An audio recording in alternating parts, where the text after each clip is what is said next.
Bienvenue dans le monde merveilleux des contes et chansons.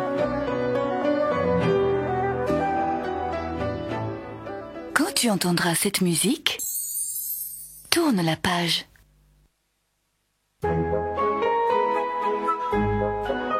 Je vais te raconter une histoire. Blanche-Neige et les 7 nains.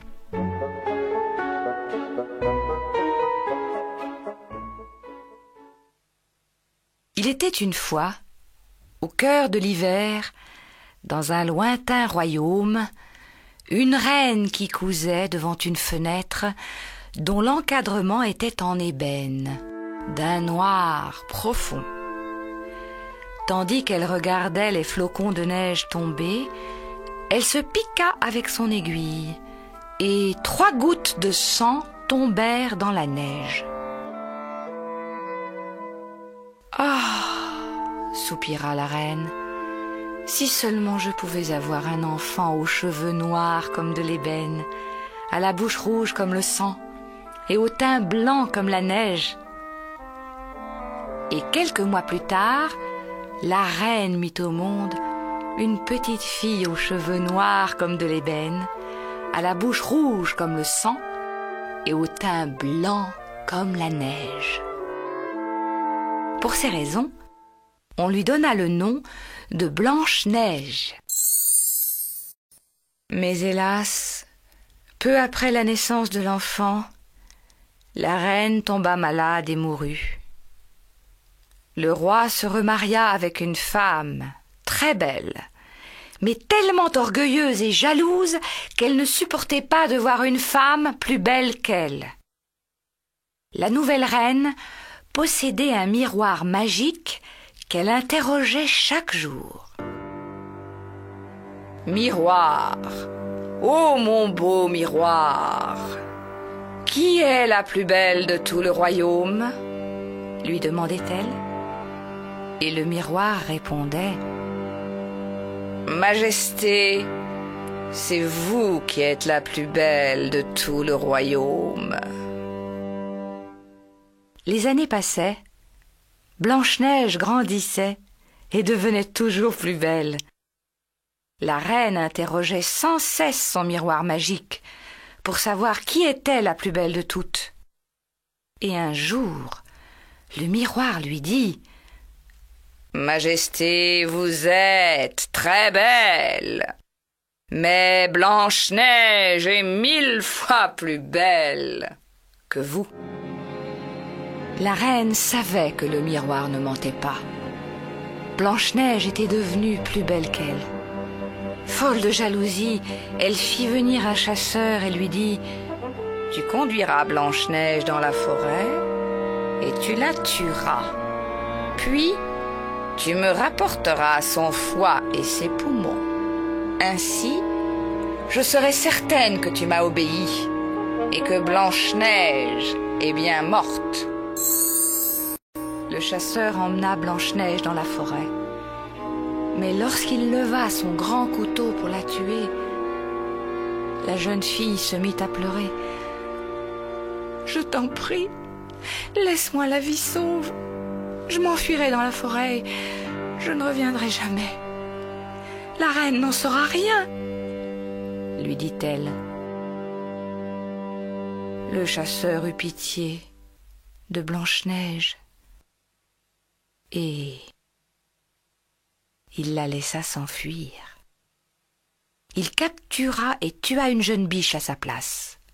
Puis rapporta son foie et ses poumons à la reine pour lui prouver qu'il avait obéi. Celle-ci les fit cuisiner avec du sel et les mangea. Pendant ce temps, Blanche-Neige courait au milieu des arbres menaçants. Elle s'écorchait aux épines et voyait sauter devant elle des bêtes sauvages qui la frôlaient mais ne lui faisaient aucun mal. La nuit allait tomber et Blanche-Neige était morte de fatigue. Soudain, elle aperçut une petite maison au milieu d'une clairière. Comme la porte n'était pas fermée, elle entra. À l'intérieur, tout était si petit qu'on aurait dit une maison de poupée. Au milieu, une petite table était recouverte d'une jolie nappe blanche. Sur la nappe étaient soigneusement disposées 7 petites assiettes, 7 petites cuillères, 7 petits couteaux, 7 petites fourchettes et 7 petits gobelets. Le long du mur étaient alignés 7 lits minuscules. Blanche-Neige avait très faim et très soif. Elle mangea un peu dans chacune des 7 petites assiettes et but dans chacun des 7 petits gobelets. Puis elle se sentit tellement fatiguée qu'elle voulut se coucher. Elle essaya les petits lits l'un après l'autre, mais aucun n'était à sa taille. Elle finit pourtant par s'endormir, toute recroquevillée dans le dernier, tant elle était épuisée. Il faisait nuit lorsque les habitants de la petite maison rentrèrent chez eux. Il s'agissait de 7 petits nains qui travaillaient chaque jour à creuser et à piocher dans la montagne pour trouver un peu d'or et quelques pierres précieuses. En arrivant chez eux, ils allumèrent leurs 7 petites chandelles. Ils virent alors que quelqu'un était entré dans leur maison pendant qu'ils travaillaient. « Qui s'est assis sur ma petite chaise ?» dit le premier. « Qui a mangé dans ma petite assiette ?» fit le second. « Qui a pris mon petit pain ?» demanda le troisième. « Qui a mangé mes petits légumes ?» interrogea le quatrième. « Qui a piqué avec ma petite fourchette ?» questionna le cinquième. « Qui a coupé avec mon petit couteau ?» se plaignit le sixième. « Qui a bu dans mon petit gobelet ?» grogna le septième. Ensuite, le premier se tourna vers son lit et vit qu'il était en désordre. « Qui est entré dans mon petit lit ?» s'écria-t-il. Les autres accoururent et s'écrièrent en chœur. « Quelqu'un a couché dans le mien aussi ?» C'est alors que le septième découvrit Blanche-Neige couchée dans ses draps, qui dormait profondément. Il appela ses compagnons, qui se précipitèrent avec des cris de surprise. Tous allèrent chercher leurs petites chandelles, se mirent en cercle autour du lit. « Oh, comme elle est belle !» s'écrièrent-ils. Les 7 nains n'eurent pas le cœur de réveiller Blanche-Neige. Le septième s'en alla dormir avec ses compagnons et passa 1 heure dans le lit de chacun. Quand le matin arriva, Blanche-Neige se réveilla. En voyant les 7 nains, elle eut très peur. Mais ils lui demandèrent gentiment « Comment t'appelles-tu » ? « Je m'appelle Blanche-Neige, » répondit-elle. Elle leur raconta que la reine avait voulu la faire tuer, que le chasseur avait désobéi et qu'elle avait couru toute la journée avant de trouver leur maisonnette. Alors les 7 nains lui dirent « Si tu veux faire le ménage, la cuisine, les lits, la lessive et la couture, tu peux rester chez nous, tu ne manqueras jamais de rien. » La jeune fille trouva les 7 nains si gentils qu'elle accepta. Blanche-Neige s'installa donc dans la petite maison. Chaque jour, pendant que les 7 nains travaillaient dans la mine, elle faisait le ménage, la lessive et rangeait toutes les affaires. Lorsqu'ils rentraient, le dîner était toujours prêt. Comme elle était seule toute la journée, les gentils petits nains lui recommandèrent d'être très prudente. « Prends bien garde, Blanche-Neige, » lui dirent-ils. « Surtout, ne laisse entrer personne. » Pendant ce temps, dans son palais, la reine se croyait à nouveau la plus belle de toutes. Elle s'assit donc devant son miroir magique et lui demanda « Miroir, ô mon beau miroir, qui est la plus belle de tout le royaume ?» lui demandait-elle. Mais le miroir répondit: « Majesté, vous êtes très belle, mais Blanche-Neige, au-delà des monts, chez les 7 nains, est 1000 fois plus belle que vous. » Folle de jalousie, la méchante femme réfléchit longuement à la façon dont elle pourrait éliminer Blanche-Neige définitivement. Comme elle était aussi un peu sorcière, elle s'enferma dans son laboratoire. Là, elle fabriqua un terrible poison qu'elle dissimula dans une pomme charnue.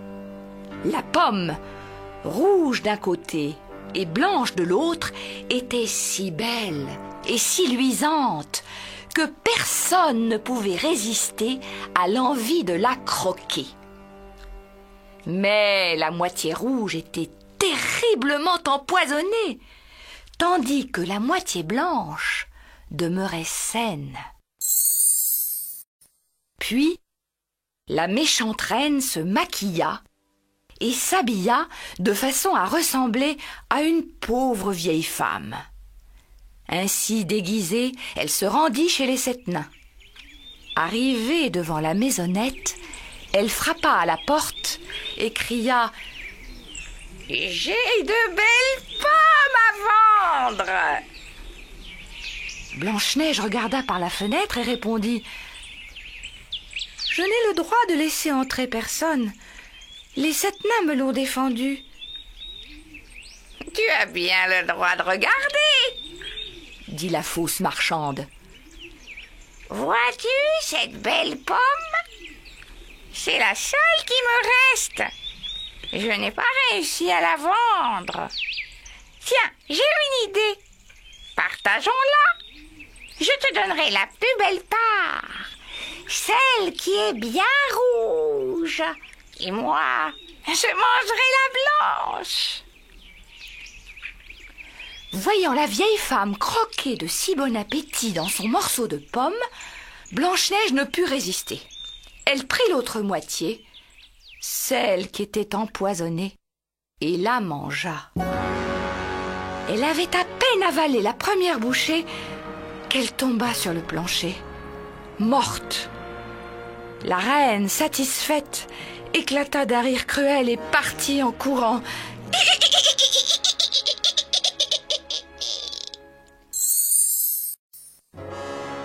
Lorsque le soir arriva, les 7 nains rentrèrent chez eux et trouvèrent Blanche-Neige étendue dans la maison. Elle ne respirait plus. Ils essayèrent par tous les moyens de la ranimer, mais en vain.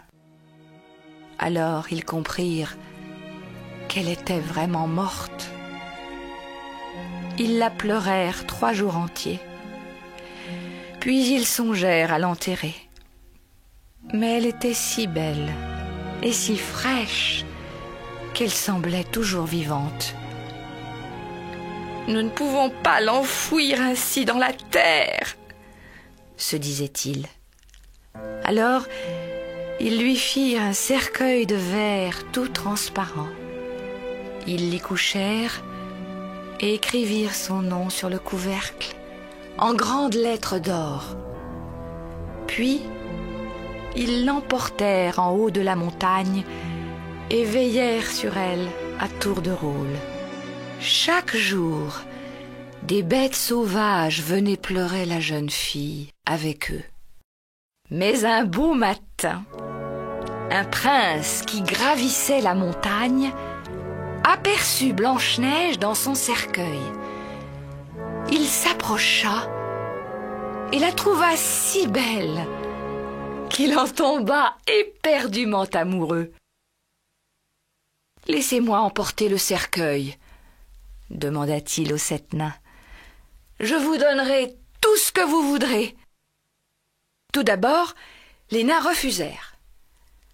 Puis, ils lui contèrent toute l'histoire de Blanche-Neige.